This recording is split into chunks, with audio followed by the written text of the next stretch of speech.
સુરતના નાસીનગર ડિમોલેશન મામલે વિવાદ સતત વધી રહ્યો છે। સ્ટેન્ડિંગ ચેરમેન દ્વારા તપાસના નામે માત્ર નાટક કરવામાં આવ્યું હોવાના આક્ષેપો ઉઠી રહ્યા છે। મામલાની ગંભીરતા વચ્ચે કમિટી બનાવવામાં આવી છે અને 3 દિવસમાં એસએમસી કમિશનર દ્વારા પત્રકાર પરિષદ યોજાશે તેવી માહિતી આપવામાં આવી છે। જો કે અત્યાર સુધી તપાસ આગળ વધી નથી।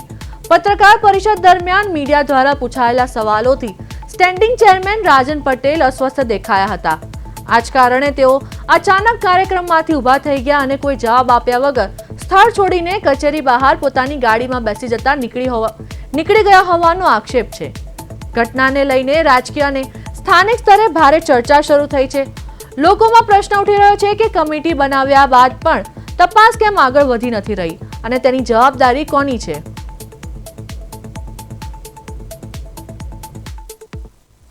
ગઈકાલે મ્યુનિસિપલ કમિશનર શ્રીએ આપ લોકોને માહિતી આપી દીધી છે। આના માટે અમે લોકોએ કમિશનર શ્રીને સૂચના આપેલી હતી અને એના આધારે તપાસ કમિટીની રચના થઈ ગઈ છે। તપાસ કમિટીનો જે રિપોર્ટ આવશે તે કમિશનર શ્રી અમને રજૂ કરશે એટલે રિપોર્ટ આપ સમક્ષ અમે રજૂ કરી દઈશું। આ હાઈકોર્ટ મેટર થઈ ગઈ છે, આના માટે હું હમણાં જવાબ આપી શકું તેમ નથી। પ્રોસિજર કરી છે, 2 થી 3 દિવસમાં આપ લોકોને કમિશનર શ્રી તરફથી એના માટેની માહિતી મળી જશે, કેમ કે એ તમામ તપાસ કમિટીનો રિપોર્ટ મ્યુનિસિપલ કમિશનર રજૂ થશે અને જો એના પર કોઈ પણ એક્શન લેવાના હોય તો મ્યુનિસિપલ કમિશનર શ્રી લેશે અને જો શાસકોને પાસે પણ એમાં એક્શન લેવાની જરૂર પડશે તો અમારા તરફ સ્થાયી સમિતિ અને સામાન્ય સભામાં એની દરખાસ્ત કરશે।